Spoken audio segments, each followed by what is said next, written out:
Hello. हम अपने पहले वीडियो में इंश्योरेंस क्लेम का पार्ट 1 सॉल्व किए थे। पार्ट 1 में ये था कि हम इंश्योरेंस क्लेम का बेसिक्स और फिर एक इलस्ट्रेशन किए थे। आज हम पार्ट 2 में एक और इलस्ट्रेशन करेंगे जिसमें हम right of and abnormal items का ट्रीटमेंट करेंगे और फिर उसके बाद हम लॉस ऑफ प्रॉफिट के बारे में कुछ आइडिया लेंगे। इस वीडियो में इतना ही होगा। फिर नेक्स्ट वीडियो में इससे हम लॉस ऑफ प्रॉफिट का कुछ प्रैक्टिकल क्वेश्चंस कराने वाले हैं। तो बेसिकली हमारा 3 या 4 वीडियोस में इंश्योरेंस क्लेम का चैप्टर खत्म हो जाएगा।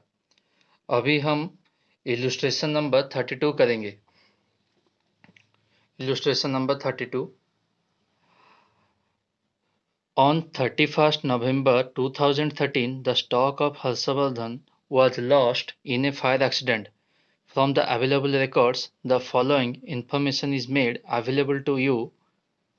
Enable you to prepare statement of claim of the insurer. I hope आप ये टेबल देख पा रहे होंगे। फिर ये होता है एडजस्टमेंट का बारी। इसी से यहीं से abnormal आइटम का ट्रीटमेंट स्टार्ट होगा। In valuing the stock 31st March 2013, due to obsolescence, 50% of the value of the stock, which originally cost 12,000, had been written off. अब इस क्वेश्चन में राइट ऑफ का ट्रीटमेंट आ गया। इससे पहले वाले क्वेश्चन में हम एक नॉर्मल क्वेश्चन किए थे जिसमें सिर्फ दिखाया गया था कि पिछले साल क्या हुआ था और इस साल क्या हुआ, उससे निकालकर हम प्रॉफिट का वैल्यू निकाल रहे थे। इस क्वेश्चन में हमको सब कुछ दिया हुआ है तो हमको सब कुछ निकालना पड़ेगा। निकालना क्या क्या पड़ेगा? हमको राइट ऑफ का ट्रीटमेंट करना पड़ेगा, राइट ऑफ को समझना पड़ेगा और फिर abnormal आइटम का ट्रीटमेंट करना पड़ेगा। In May 2013, 3/4 of these stocks had been sold at 90% of original cost, and it is now expected that the balance of the obsolete stock would also realize the same price. Subject to the above, gross profit had remained uniform throughout stock to the value of rupees 14,400 was salvaged. हम अब adjustment का treatment हम थोड़ा solve करने के बाद देखेंगे, लेकिन जब तक हम उस स्टेप तक ना पहुंच जाते हमको कुछ ट्रीटमेंट करना पड़ेगा। सबसे पहले ये राइट ऑफ होता क्या है? राइट ऑफ का मतलब होता है कि एसेट का कुछ पोर्शन मतलब अनयूज्ड हो जाना, मतलब बेकार हो जाना। ये होता है राइट ऑफ। हम उसका वैल्यू गिरा देते हैं, कम करते हैं। 30,000 का वैल्यू, मान लो कि 50,000 का एसेट है, उसमें से 20,000 तक का एसेट का वैल्यू एकदम बेकार हो गया, मतलब अब कोई यूज नहीं हो सकता, तो हम 20,000 को राइट ऑफ कर देते हैं। उसमें से हम निकालेंगे कि abnormal क्या होता है। अब abnormal आइटम का पूरा ट्रीटमेंट क्वेश्चन ही बता देगा, उसके बारे में हमको ज़्यादा दिमाग लगाने की ज़रूरत नहीं है। फिर अब हम देखते हैं कि क्या ट्रीटमेंट होता है। पूरे क्वेश्चन से हम पहले निकाल लेंगे फायर डेट, किस डेट को आग लगी, फिर मेमोरेंडम ट्रेडिंग अकाउंट का पीरियड निकाल लेंगे और फिर ट्रेडिंग अकाउंट का पीरियड निकाल लेंगे। पीरियड निकालना इसलिए ज़रूरी होता है कि पीरियड अगर हमने निकाल लिया तो फिर इस टेबल से डाटा को सर्च करना थोड़ा आसान रहेगा कि कौन सा डाटा किस ईयर का, मतलब कोई ट्रेडिंग के अकाउंट का है या फिर कोई मेमोरेंडम ट्रेडिंग अकाउंट का है, इससे हमको पता चल जाएगा। तो फिर आई होप आपने क्वेश्चन देख लिया होगा अच्छे से, और फिर अब हम सॉल्यूशन की तरफ बढ़ते हैं। अब हम क्वेश्चन को पढ़ के हमने ये डाटा तो निकाल लिया। फायर ऑक्योर डेट 30 सितंबर 2013, मेमोरेंडम ट्रेडिंग अकाउंट का पीरियड 1 अप्रैल 2013 से लेकर 30 सितंबर 2013, फिर ट्रेडिंग अकाउंट 1 अप्रैल 2012 से लेकर 31 मार्च 2013। अब हम बढ़ते हैं क्वेश्चन की तरफ। तो फिर अब हम मेमोरेंडम ट्रेडिंग अकाउंट और ट्रेडिंग अकाउंट करेंगे। हमेशा एक चीज़ का याद रखना, मेमोरेंडम ट्रेडिंग अकाउंट हमेशा ऊपर लिखे और ट्रेडिंग अकाउंट नीचे लिखे, लेकिन सॉल्व करते टाइम हम ट्रेडिंग अकाउंट को सबसे पहले करेंगे। या फिर ट्रेडिंग अकाउंट से डाटा निकलकर मेमोरेंडम ट्रेडिंग अकाउंट में जाएगा। तो फिर हम ट्रेडिंग अकाउंट का डाटा लिख लेते हैं क्वेश्चन से। क्वेश्चन में दिया हुआ है स्टॉक एट कॉस्ट ऑन 1 अप्रैल 2012 75,000। यह हमारा ट्रेडिंग अकाउंट का डाटा है। ट्रेडिंग अकाउंट का डाटा है तो यहाँ जाएगा टू ओपनिंग जाएगा 75,000। फिर दिया हुआ है stock at cost on 31 March 2013 that is 1,04,000 bye closing stock. इसका अमाउंट हम ज़रा बाद में लिखेंगे क्योंकि इसके ऊपर एक एडजस्टमेंट बोला गया है, तो ये अमाउंट हम ज़रा स्किप करते हैं, बाद में लिखेंगे। अगर बाद में आप लिखना भूल ना जाएं तो फिर आप यहाँ लिख सकते हैं।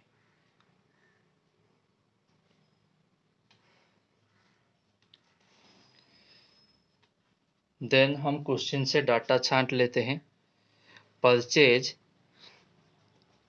Purchase less returns for the year ended 31/3/2013।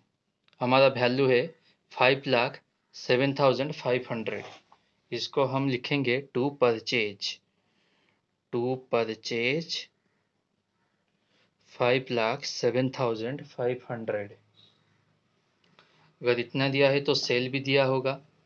Cell का value, sale less returns for the year ended 6,30,000। Then by sales 6,30,000। अब हमने सारा का सारा डाटा निकाल लिया है। अब जब क्लोजिंग स्टॉक का एंट्री हो जाएगा तो फिर बैलेंसिंग फिगर जो भी आएगा वो हमारा होगा ग्रॉस प्रॉफिट होगा बैलेंसिंग फिगर। लेकिन क्लोजिंग स्टॉक में कुछ ट्रीटमेंट बोला गया है या फिर एडजस्टमेंट, उसको हम बोल लेते हैं।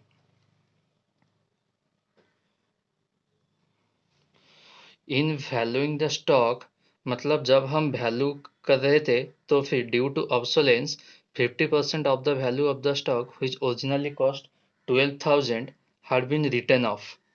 मतलब जो 12,000 का स्टॉक था, असेट था, उसका 50% ऑब्सोलेंस हो गया। 12,000 का 50% कितना होता है? 6%। वो राइट ऑफ हो गया, मतलब उसको हमने निकाल दिया। हम अपना ट्रीटमेंट यहाँ से शुरू करते हैं। हमने उसको ऐड कर दिया। अब अगर हम इसको ऐड करते हैं तो फिर कितना होता है? 1,04,000 प्लस 6,000 दैट इज 1,10,000। अगर ये 1,10,000 है, अगर ये 1,10,000, ये 6,30,000, ये 75,000 और ये 5,07,500, तो फिर बैलेंसिंग फिगर कितना आएगा? 1,57,500।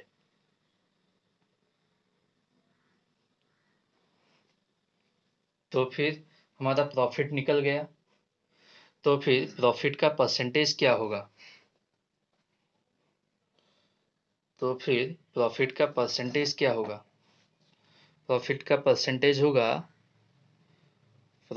का percentage GP by sale into 100। हमारा जीपी कितना? 1,57,500 और सेल कितना? 6,30,000 इंटू 100। अगर आप कैलकुलेशन करेंगे तो इसका आंसर आएगा 25%। हमारा जीपी का प्रॉफिट परसेंटेज निकाल लिया, जीपी परसेंटेज हमने निकाल लिया। अब हम बाकी का ट्रीटमेंट देखेंगे। अब एक बात का हमेशा याद रखना, ट्रेडिंग अकाउंट का जो क्लोजिंग होता है वो मेमोरेंडम ट्रेडिंग अकाउंट में ओपनिंग होता है।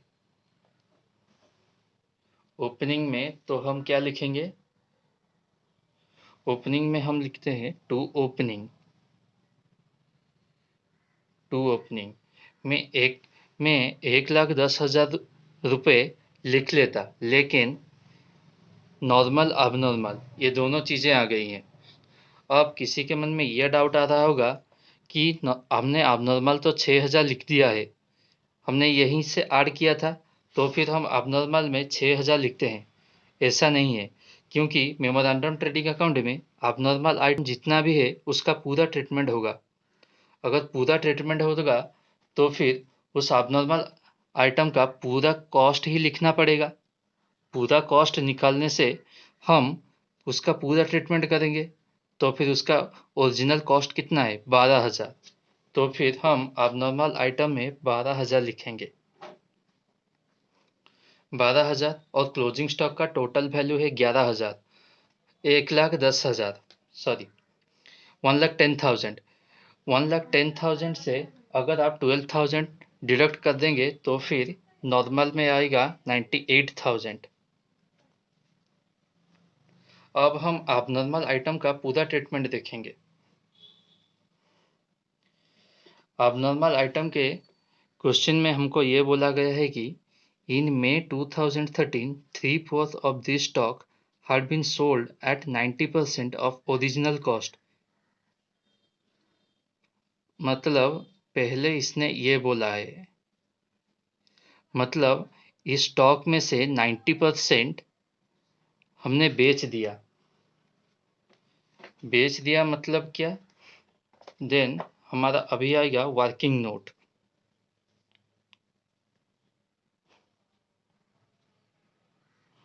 हमारा आएगा वर्किंग नोट। वर्किंग नोट में उसने क्या बोला है कि उसका जितना भी कॉस्ट है उसका उसका उसका 3/4 का हिस्सा क्वेश्चन बोला है। इन May 2013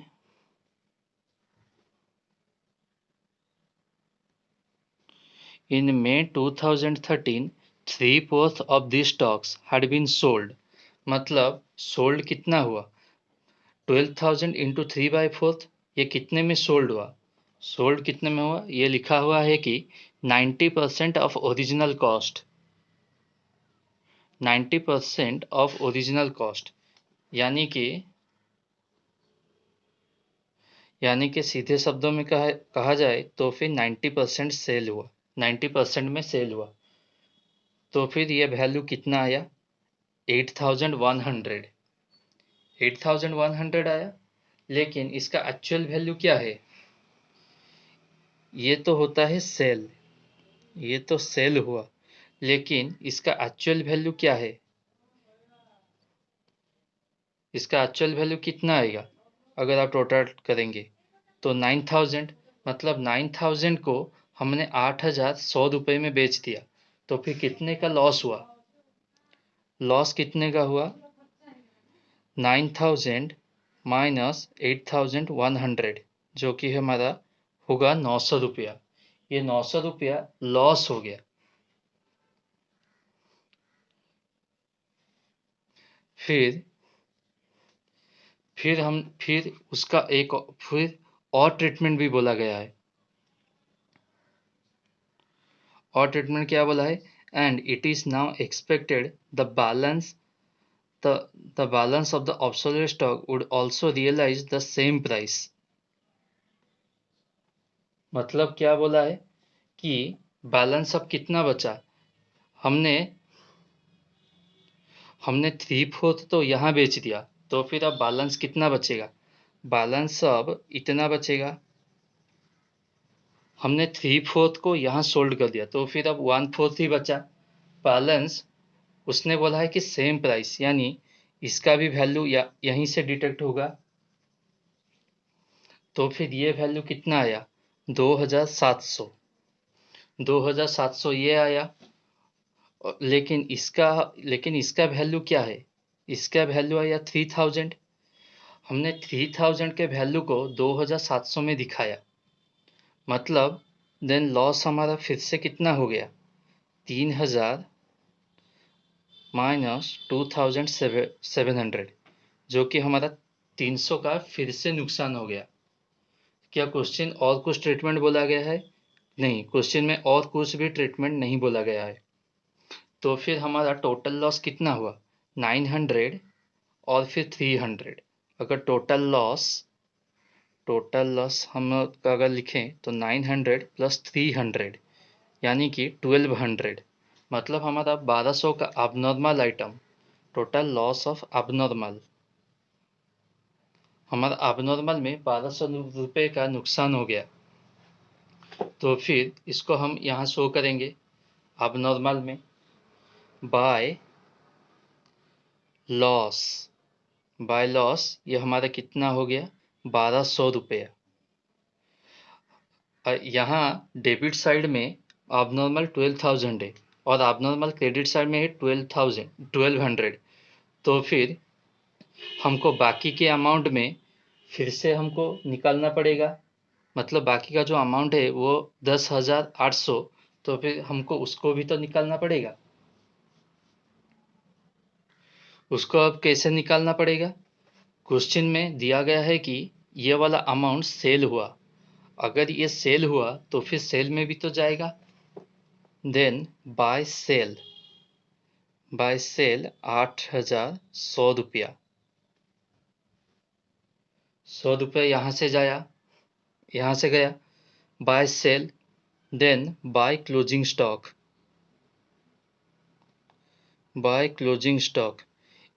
इस क्लोजिंग स्टॉक में जो वैल्यू आखिर में निकलेगा वो हमारा हो जाएगा stock on the date of fire. यहाँ से जो वैल्यू आएगा वो हमारा होगा stock on the date of fire. हमने अपने पिछले वीडियो में ये दिखाया था। तो फिर ये हमने कैलकुलेट कर लिया था 2700। हमने 3000 के वैल्यू वाले असेट को हमने 2700 में दिखाया, जो कि हमारा 300 रुपये का लॉस हो गया। यानी क्लोजिंग स्टॉक का वैल्यू कितना है? 2700 रुपया। अब अगर आप टोटल करेंगे तो abnormal आइटम का पूरा फिगर बैलेंस हो रहा है 12,000 और यहाँ 8,100 प्लस 1200 प्लस 2,700। अगर आप टोटल करेंगे तो abnormal का ट्रीटमेंट हो गया, abnormal का सारा ट्रीटमेंट हो गया। तो अब हम सेल को देखेंगे।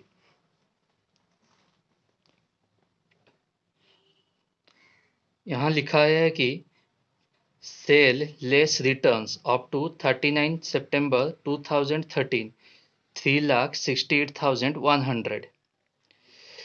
3,68,100 तो उसका वैल्यू दिया गया है, लेकिन 8,100 रुपया तो abnormal का चला गया।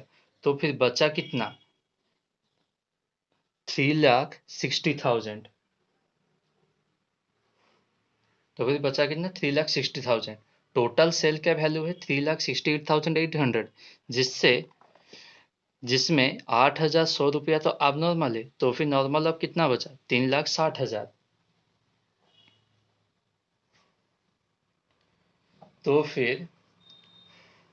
तो फिर अब बारी है परचेज की। टू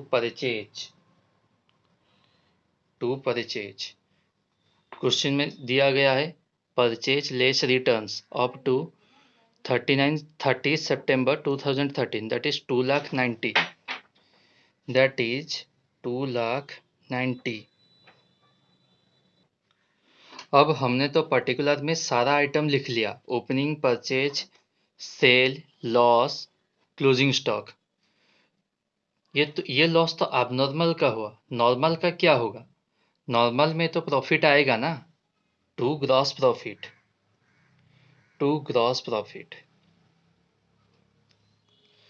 ग्रॉस प्रॉफिट का हमने परसेंटेज निकाला था, जो कि है हमारा 25%। अब क्वेश्चन ये उठता है कि हम 25% किस सेल का लिए? ये नॉर्मल सेल का ले या फिर ये टोटल सेल का ले? अगर आप ध्यान दो, abnormal आइटम ऐसा आइटम है जो कि बिजनेस में नॉर्मली नहीं आता। जो नॉर्मली नहीं आता, क्या उसको कैलकुलेशन में लेना सही रहेगा? नहीं, उसको कैलकुलेशन में लेना सही नहीं रहेगा।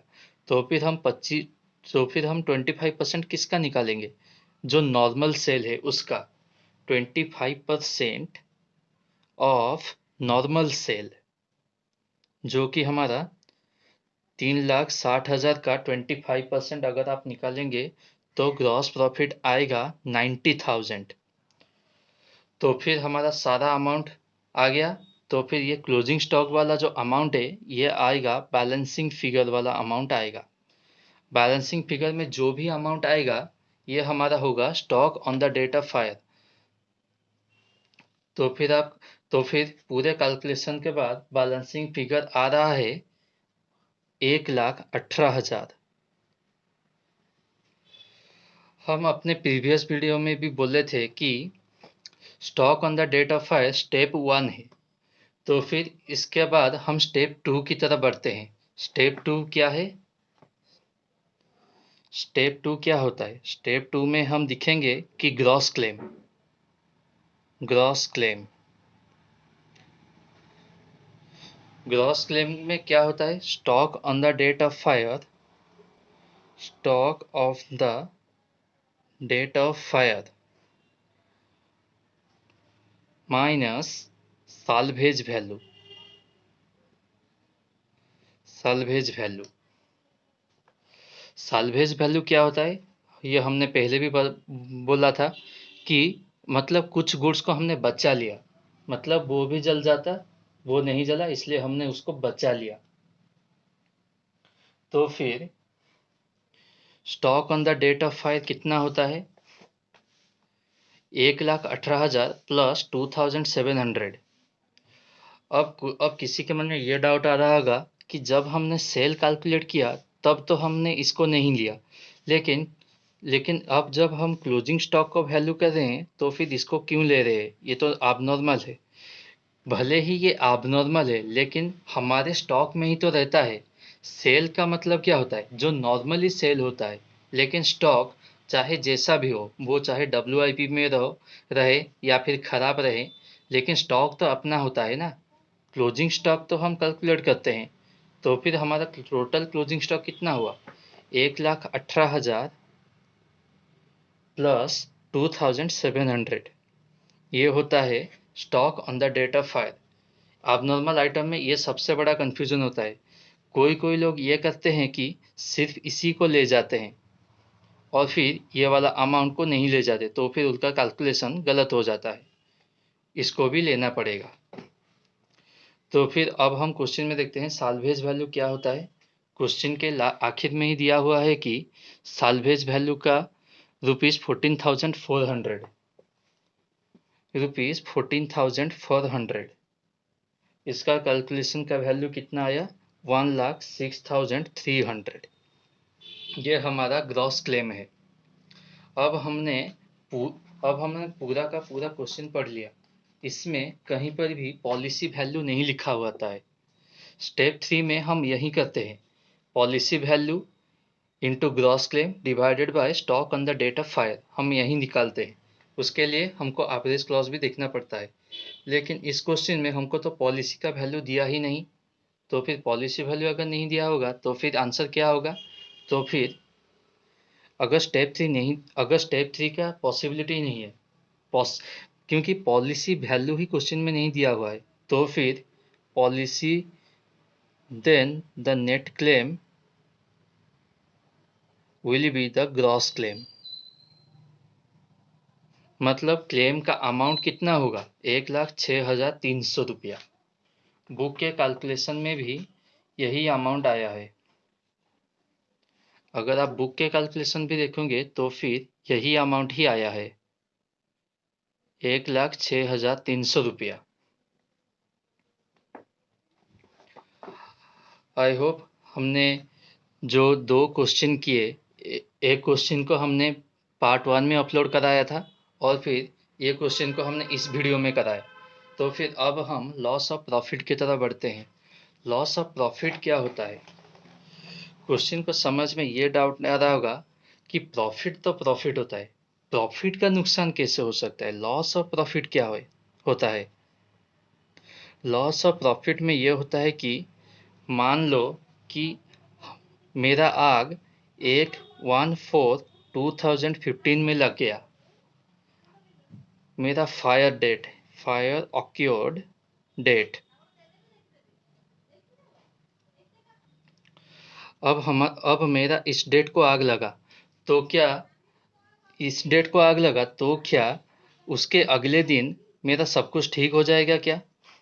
मतलब बिजनेस मेरा जैसे जैसे आज चल रहा था तो क्या कल भी क्या वैसा चलेगा? जी नहीं, ऐसा बिल्कुल नहीं चलेगा। मतलब मेरा बिजनेस लॉस हो गया, मेरा स्टॉक लॉस हो गया, मतलब बिजनेस को रिकवर होने के लिए कुछ समय तो लगेगा। मान लो कि 4 मंथ लग गए, 4 मंथ लग गए। अब 4 महीने में जो कस्टमर मेरे से सामान लेते थे, या वो तो इन 4 महीनों के लिए तो नहीं रहेंगे कि मेरा बिजनेस जल गया, उसके वजह से वो लोग अपना धंधा थोड़ी ना बंद करेंगे। वो और कहीं जा सकते हैं, और किसी सप्लायर के पास जा सकते हैं। तो फिर मेरा तो नुकसान हो गया ना। मतलब 4 महीने मेरा तो मतलब 4 महीने में मैं कुछ कर सकता था, लेकिन मेरा बिजनेस जल जाने की वजह से मैं 4 महीने ऐसे ही बैठा रहा, तो फिर मेरा तो प्रॉफिट का नुकसान हो गया ना। इंश्योरेंस क्लेम भले ही मेरा मतलब जो स्टॉक का वैल्यू है वो तो लौटा देगा, मतलब इन 4 महीने में मेरा जो कस्टमर चला जाएगा उसके लिए क्या मैं इंश्योरेंस वालों को क्या मैं बोल सकता हूँ कि इंश्योरेंस देने में देरी हुई इसके लिए मेरा कस्टमर लोग चला गया? हम इंश्योरेंस वालों को ये भी तो नहीं बोल सकते, क्योंकि इंश्योरेंस को प्रोसेस होके देने में कुछ समय तो लगेगा। उस समय तक मेरा बिजनेस तो बंद ही रहेगा। बिजनेस अगर बंद रहेगा तो वैसे भी नुकसान तो होगा ना, क्योंकि कस्टमर ही नहीं आएंगे, तो फिर बिजनेस का क्या फ़ायदा? इसके लिए इंश्योरेंस वालों ने एक और स्कीम निकाला था, loss of profit. Loss of profit में क्या होता है? मतलब ये जो गैप में जो प्रॉफिट होता है, इस गैप में हमारा जितना प्रॉफिट होने वाला था, मतलब मतलब अगर मेरा आग नहीं लगता और तो यहाँ तक तो मैं प्रॉफिट ऑन करता। तो फिर ये एक कैलकुलेशन है, हमको कुछ डाटा दिया रहेगा, हमको क्वेश्चन ये पूछेगा कि लॉस ऑफ प्रॉफिट का वैल्यू कितना होता है। यही यही हम इस वीडियो में देखेंगे।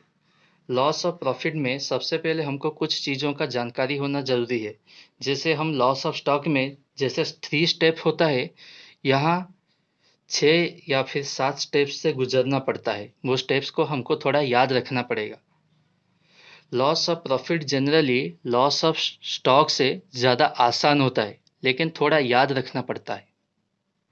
सबसे पहले हमको जानना पड़ेगा कि डिस्टर्ब पीरियड क्या होता है। डिस्टर्ब पीरियड हमको जानना पड़ेगा, पहले डिस्टर्ब पीरियड। डिस्टर्ब पीरियड के बाद एक्चुअल सेल, फिर हम देखेंगे कि स्टैंडर्ड सेल, फिर हम देखेंगे कि एनुअल टर्नओवर क्या है, एनुअल टर्नओवर, और फिर accounting year cell, accounting year cell, ये सब हम देखेंगे। डिस्टर्ब पीरियड को हम इंडेमनिटी पीरियड भी कहते हैं। इंडेमनिटी पीरियड मतलब क्या होता है? अगर मान लो कि हमारा आग 1/4/2015 को लगा, तो इंडेमनिटी में ये होता है कि इंश्योरेंस कंपनी हमको एक एश्योरेंस दे देता है। मतलब आप 6 मंथ तक आप कुछ भी ना करें, हम आपको 6 मंथ का आपका जो भी सेल होता था हम वो रिकवर कर देंगे, मतलब वो वैल्यू हम रिफंड कर देंगे। ये एक एश्योरेंस है। मतलब अगर मेरा 7 महीने तक का भी नहीं हुआ तो मुझे मैक्सिमम 6 मंथ का ही मिलेगा। इंडेमनिटी पीरियड क्या होगा ये क्वेश्चन बता देगा। इससे हमको ज़्यादा कुछ परेशानी नहीं होगा कैलकुलेशन करने में। हम फिर भी एक एग्जांपल लेते हैं। हमारा प्रीवियस एग्जांपल के हिसाब से 1/4/2015 में आग लगा, उसका 6 महीना, यानी कि 1/10/2015, ये मेरा होगा इंडेमनिटी पीरियड, या फिर इसको हम बोलते हैं डिस्टर्ब पीरियड। डिस्टर्ब पीरियड और इंडेमनिटी पीरियड, आपको जो भी नाम ठीक लगे आप यूज़ कर सकते हैं। अगर ये मेरा 6 महीने तक मतलब इस डेट से लेकर इस डेट तक अगर हमको कुछ नुकसान हुआ तो इंश्योरेंस कंपनी वो भरपाई कर देगा। अगर मान लो मेरा 8 महीने तक का कुछ भी नहीं हुआ, मतलब मेरे को सेल फिर से स्टार्ट करने में मेरे को 8 महीना लग गया, 1/12/2015, देन क्या इंश्योरेंस कंपनी क्या इस तक का रिकवर करेगा? नहीं, वो सिर्फ इस तक का ही रिकवर करेगा, जितना उसने एश्योरेंस दिया है उससे ज़्यादा का वो रिकवर नहीं कर सकता। फिर होते हैं एक्चुअल सेल। एक्चुअल सेल का मतलब क्या होता है? एक्चुअल सेल का मतलब होता है कि मेरा मेरा बिजनेस चल जाने के बाद, मतलब मैंने कुछ सेल करने का कोशिश किया था क्या, मतलब उस वक्त में कुछ सेल हुआ था क्या, मतलब ये डिस्टर्ब पीरियड है। अब मान लो कि मैंने 2/6/2015 मैंने इस डेट को क्या किया था, मतलब जहाँ पर मेरा बिजनेस है वहाँ से थोड़ा आगे मैं एक टेबल स्टूल लेकर बैठा और फिर मेरा सामान का कुछ सामान मैं बाहर बेचा, मतलब रास्ते पर। मतलब मैंने बेचने का कोशिश तो किया, कुछ तो कोशिश किया, भले ही मैं जैसा पहले बेच पाता था वैसा तो नहीं बेच पाऊंगा, लेकिन थोड़ा सा कोशिश किया। अगर मैंने कुछ भी कोशिश किया तो इंश्योरेंस कंपनी और भी ज़्यादा खुश हो गई कि मतलब तुमने सेल करने का कम से कम ट्राई तो किया। ये सेल वैल्यू भी हमको निकालना पड़ेगा, ये सेल वैल्यू हमको क्वेश्चन में दिया रहेगा, मतलब एक्चुअल सेल। इस पीरियड में जो भी सेल होगा वो होगा एक्चुअल सेल। इस पीरियड में जो भी सेल होगा वो होगा एक्चुअल सेल। देन फिर स्टैंडर्ड सेल। स्टैंडर्ड सेल का मतलब क्या हो? स्टैंडर्ड सेल का मतलब जिस डेट को एक्चुअल सेल है उसका ठीक प्रीवियस ईयर, मतलब मैंने अगर इस डेट को एक्चुअल सेल किया देन 0/6/2014 ये मेरा होगा स्टैंडर्ड सेल। स्टैंडर्ड सेल इसी पीरियड का, अगर आप मान लो कि दो 2 जून 2015 से लेकर मैंने 10 जून 2015 तक का मैंने एक्चुअल सेल, मतलब इस पीरियड में हमने सेल करने का कुछ कोशिश किया, तो हमारा स्टैंडर्ड सेल का पीरियड भी क्या होगा? 10/6/2014, ये भी हमारा होगा स्टैंडर्ड सेल। मतलब पीरियड सेम रहेगा, सिर्फ ईयर बदल जाएगा, उससे ठीक एक ईयर पीछे। फिर होता है एनुअल टर्नओवर। एनुअल टर्नओवर क्या है? मतलब जिस डेट को मेरा आग लगा 1 अप्रैल 2015, देन उससे 12 महीना पीछे। अगर आप ये सोच रहे हैं कि ये पहला तारीख है इसलिए हमको कैलकुलेशन करने में ज़्यादा आसानी रहेगा, तो हम एक डिफ़िकल्ट डेट लेते हैं। मान लो कि हमारा 10/10/2012 में हमारा आग लगा, मान लो फायर डेट। तो फिर इससे हम एक साल पीछे कैसे लेंगे? इससे एक साल पीछे हम ऐसे लेंगे कि जिस डेट दिया हुआ है उसको पहले ले लो 2, उससे एक दिन पीछे ले लो, मतलब 9/10, फिर पीरियड क्या होगा? 11। ये 2012 है, ये 2011 है। फिर से एक एग्जांपल दे देता हूँ। मान लो कि हमारा 20 अगस्त 2016 में हमारा आग लगा, तो फिर 12 महीना कैसे निकालेंगे? 2, सबसे पहले लिखेंगे 28/2016, देन लिखेंगे 19/8/2015। यह हमारा होगा एनुअल टर्नओवर। एनुअल टर्नओवर में ये पीरियड जाएगा, annual turnover. Then annual turnover के बाद ये होता है accounting year sale. Basically year two types का होता है, कोई भी ईयर टू टाइप्स का होता है। पहला होता है कि नॉर्मल अकाउंटिंग के हिसाब से, अकाउंटिंग के हिसाब से लेकर क्या अप्रैल से स्टार्ट होता है और मार्च में एंड होता है। डेट आप सबको शायद पता रहेगा, 1 अप्रैल से लेकर 31 मार्च। और कैलेंडर ईयर में हमारा जनवरी से शुरू होता है और दिसंबर में ख़त्म होता है। 1 जनवरी से लेकर 31 दिसंबर। ये थोड़ा कैलकुलेशन ये हमको थोड़ा याद रखना पड़ता है। क्वेश्चन में दिया रहेगा हमेशा। फिर हम स्टेप्स देखेंगे। ये होता है हमारा जो डाटा हमको चाहिए ही चाहिए, मतलब इसके बिना हम स्टेप्स की तरफ नहीं बढ़ सकते।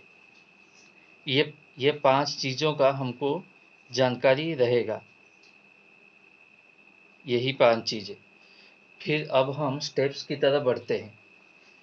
पहला स्टेप ये है, अब हम स्टेप्स की तरफ बढ़ते हैं। स्टेप 1। पहले स्टेप में क्या करना होता है कि हमको ग्रॉस प्रॉफिट का परसेंटेज निकालना होता है। पहले स्टेप में हमको कैलकुलेट ग्रॉस प्रॉफिट परसेंटेज। अब ग्रॉस प्रॉफिट का परसेंटेज कैसे निकालते हैं वो सब तो आप जानते ही होंगे। Gross profit divided by sale into 100। Then यहाँ कौन सा सेल आएगा, यहाँ सेल आएगा ग्रॉस प्रॉफिट, और gross profit divided by accounting year cell.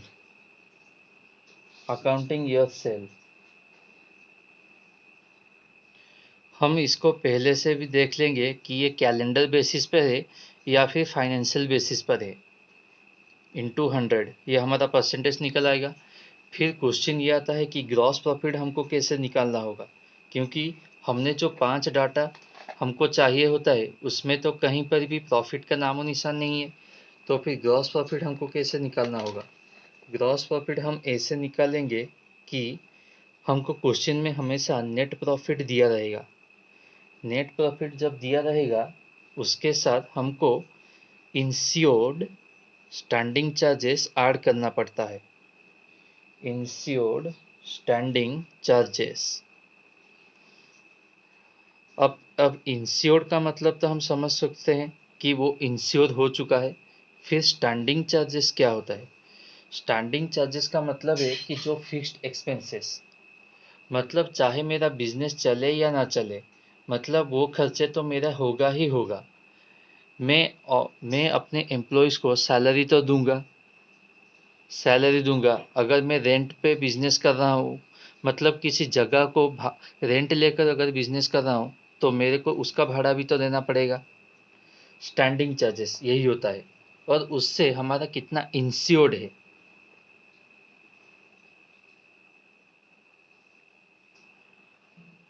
Then step to में हम शॉर्ट सेल निकालते हैं।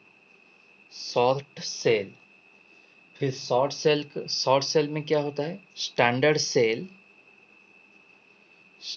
Cell minus actual cell.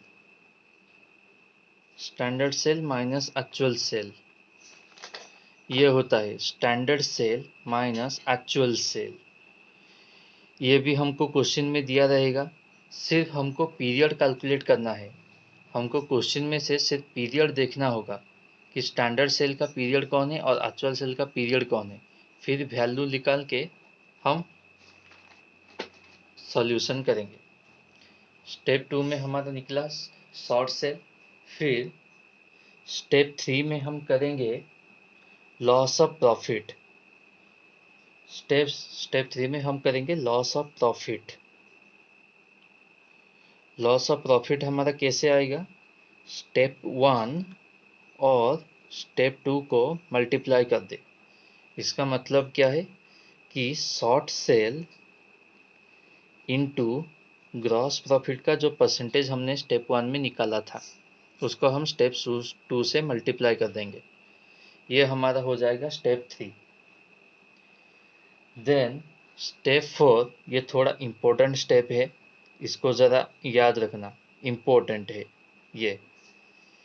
Admissible additional expense, admissible additional expense हमको ये निकालना होगा। ये कैसे निकालेगा? ये मतलब हमको, जैसे हम टैक्स में पढ़ते हैं कि हमको 3 वैल्यू निकालना होगा, उसमें से जो मिनिमम होगा हम वही लेंगे। तो फिर ये थोड़ा इसीलिए इम्पोर्टेंट है। ये इम्पोर्टेंट इसलिए है क्योंकि हमारा एक्सपेंस नाम दिया गया है। क्योंकि एक्सपेंस का मतलब क्या होता है कि हम हम जो डिस्टर्ब पीरियड में, या फिर कहते हैं जो इंडेमनिटी पीरियड में हम जो खर्चे करेंगे, हमने सेल करने के लिए कुछ खर्चा करा। जैसे हमने बोला कि हम रास्ते पे एक टेबल और स्टूल लेकर हम अपना सामान बेचेंगे। मेरे को टेबल और स्टूल परचेज तो करना पड़ा, मतलब मेरे कुछ तो खर्चा हुआ। वही खर्चे को हम एडमिसिबल एडिशनल एक्सपेंस में दिखाएंगे। उसमें से हम जो जो भी खर्चा करेंगे उसका कैटेगरी वाइज वो 3 कैटेगरी में हो जाएगा, और उसमें से जो मिनिमम होगा वही हमको रिकवर हो जाएगा। तो फिर एडमिसिबल एडिशनल एक्सपेंस देखते हैं। सबसे पहले होता है कि एक्चुअल एक्सपेंस कि हमने सच में कितना खर्चा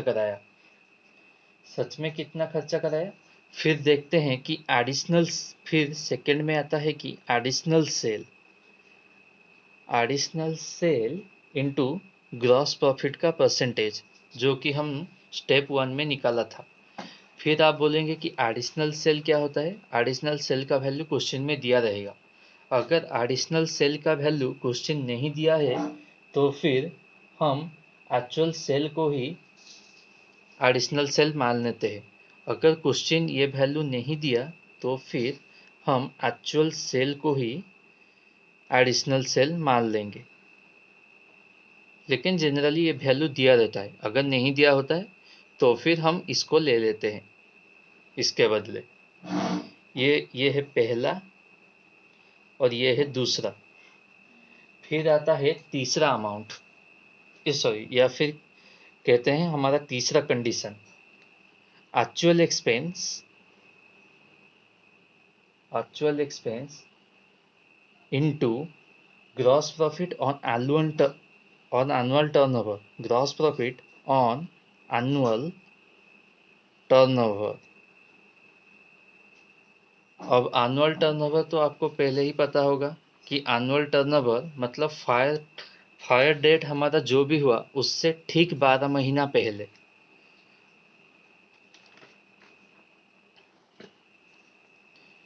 then gross profit on annual turnover divided by gross profit on annual turnover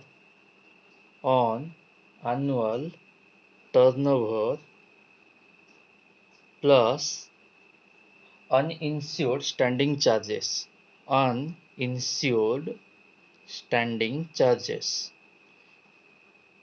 formula थोड़ा याद करने में डिफिकल्ट आ रहा होगा शायद, लेकिन हमको याद रखना ही पड़ेगा और कोई ऑप्शन नहीं है। इससे पहले कि हम ये अनइंश्योर्ड स्टैंडिंग चार्जेस हम देखेंगे कि इससे हम पहले इंश्योर्ड स्टैंडिंग चार्जेस देख लेते हैं। स्टैंडिंग चार्जेस हमने पहले ही बता दिया था कि हमारा जो फिक्स्ड खर्चा है, मतलब हम बिजनेस करें या ना करें वो खर्चा हमारा होंगे ही होंगे, और उससे मतलब खर्चा हमारा शायद मान लो कि 1000 रुपया है, उसमें से हमारा 200 रुपया इंश्योर्ड है, मतलब ये 200 का वैल्यू मेरे को इंश्योरेंस कंपनी वाले दे देंगे। तो फिर अब बच्चा कितना? और बच्चा 800 रुपया, वो अनइंश्योर्ड है। क्वेश्चन में ये भी दिया रहेगा। फिर क्या आता है? Gross profit on annual turnover, मतलब ये निमोनेटर में जो वैल्यू आया वही सिर्फ यहाँ पुट करना होता है, ये देखते हैं, ये देखिए 1, 2 और 3, इन 3 अमाउंट में से जो भी मिनिमम होगा, जो भी अमाउंट कम आएगा ये तीनों में से, वही होगा एडमिसिबल एडिशनल एक्सपेंस। तो अब हम बढ़ते हैं कि स्टेप 5 की तरफ। स्टेप 5 में हमारा आएगा ग्रॉस क्लेम। ग्रॉस क्लेम हमारा लॉस ऑफ स्टॉक में भी हम देखते थे कि स्टेप 2 में हमारा आता था ग्रॉस क्लेम। ग्रॉस क्लेम का मतलब, ग्रॉस क्लेम में फॉर्मूला ये है कि loss of profit plus admissible additional expense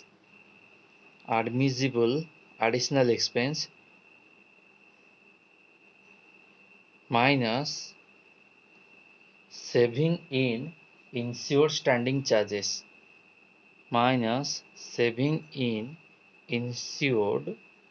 standing charges standing charges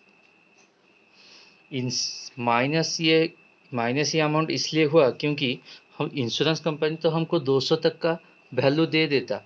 इस एग्जाम्पल के हिसाब से हमको 200 तक का वैल्यू तो वो दे देता, लेकिन इस 200 में से हमने 100 रुपये बचा लिए। हमने 100 रुपये कैसे भी करके बचा लिए, तो फिर इंश्योरेंस कंपनी हमको बाकी 100 रुपये का ही तो रिफंड कराएगा। ना। तो फिर इसीलिए वो minus saving in insured standing charges लिखा हुआ है। अगर आप जरा ध्यान से देखेंगे कि लॉस ऑफ प्रॉफिट हमारा स्टेप 3 में था, या फिर इसको फॉर्मूला को हम ऐसे भी लिख सकते हैं कि step 3 plus step 4 minus saving in insured standing charges. Then हमारा फाइनल स्टेप जो कि है सिक्स्थ स्टेप में अब होता क्या है कि फिर से एवरेज क्लॉज लागू होता है। एवरेज क्लॉज क्या होता है, ये हम अपने पहले वीडियो में ही देख लिया था, लेकिन यहाँ पर थोड़ा सा चेंजेस आएगा। हमने लॉस ऑफ स्टॉक में ये दिखाया था कि stock on the date of fire, इसको हम कंपेयर करते थे पॉलिसी वैल्यू से। यहाँ तो लॉस ऑफ स्टॉक नहीं है, तो फिर इसको हम किसके साथ कंपेयर करेंगे? इसको हम कंपेयर करेंगे gross profit on annual turnover. ये हमारा जो थर्ड कंडीशन है स्टेप 4 का, जो कि है हमारा एडमिसिबल एडिशनल एक्सपेंस, इसमें से ये अमाउंट हमारा निकल के आ जाएगा। इसको हम कंपेयर करेंगे कि ये पॉलिसी वैल्यू से बड़ा होता है कि नहीं, मतलब ये वाला कंडीशन होता है कि नहीं। इस अगर ये वाला कंडीशन, उसको भी हम 2 करते हैं, येस और नो।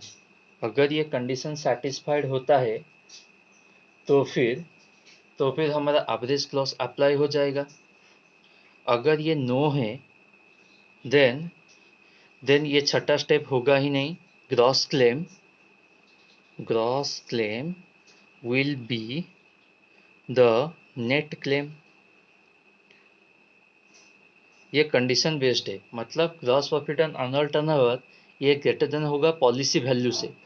अगर पॉलिसी वैल्यू से ये ग्रेटर देन नहीं है तो फिर जो भी ग्रॉस क्लेम का अमाउंट होगा वो ही नेट क्लेम हो जाएगा।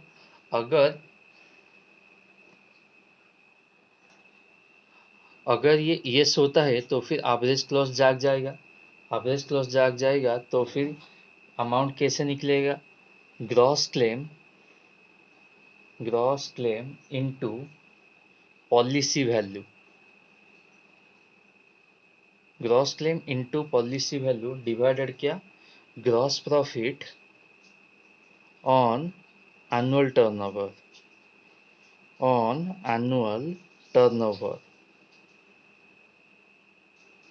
ये हमारा जनरली 6 स्टेप हैं। हम फिर से देख लेते हैं। पहले स्टेप में हम ग्रॉस प्रॉफिट का परसेंटेज निकालेंगे, जो कि हमारा होगा अकाउंटिंग ईयर सेल के बेसिस पर। और ग्रॉस प्रॉफिट हम कैसे निकालेंगे? Net profit plus ensure standing charges. Standing charges हमने बताया कि वो फिक्स्ड एक्सपेंसेस होगा जो कि हमारा बिजनेस में लागू होता है, उसमें से भी हमारा इंश्योर्ड होता है। मतलब 1000 का हमारा सपोज स्टैंडिंग चार्जेस है, उसमें से हम 200 रुपये का हमने इंश्योर करा लिया, तो फिर बचा कितना? 800। ये होगा हमारा अनइंश्योर्ड स्टैंडिंग चार्जेस। देन फिर होता है शॉर्ट सेल। शॉर्ट सेल का पीरियड क्या है? स्टैंडर्ड सेल और एक्चुअल सेल के पीरियड में जो भी हुआ उसका वेरिएंस। देन स्टेप 3 में हमारा loss of profit. Loss of profit क्या होगा? जो कि हमारा नॉर्मली है कि short cell into gross profit का परसेंटेज। हम नॉर्मली भी ये भी कह सकते हैं कि स्टेप 1 इंटू स्टेप 2, ईजिली याद रखने के लिए। फिर स्टेप 4 में क्या होता है? Admissible additional expense.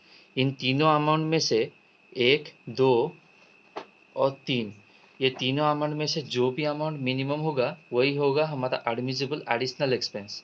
पहले क्या? एक्चुअल एक्सपेंस, ये क्वेश्चन दिया रहेगा। फिर आएगा additional sale into gross profit का परसेंटेज। एडिशनल सेल भी क्वेश्चन में दिया रहेगा।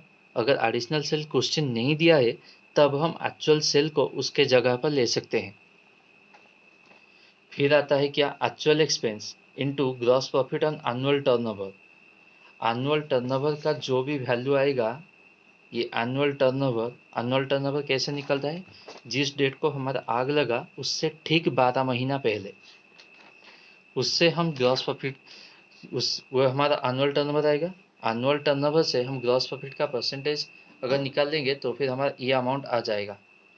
देन डिनोमिनेटर में gross profit on annual turnover plus uninsured standing charges. Then फिर आता है हमारा स्टेप 5 जो कि हमारा है gross claim. Loss of profit. Loss of profit हमारा स्टेप 3 में है। एडमिसिबल एडिशनल एक्सपेंस ये हमारा स्टेप 4 में है। Then saving in insured standing charges. 200 रुपये का हमारा इंश्योर्ड था, उसमें से हमने 100 रुपया बचा लिया, तो फिर इंश्योरेंस बाकी का 100 रुपया ही रिफंड करेगा। फिर आता है हमारा नेट क्लेम, स्टेप 6 जो कि है हमारा नेट क्लेम। नेट क्लेम में हम एक कंडीशन को बेस करते हैं, gross profit on annual turnover policy value ये होता है या नहीं होता है।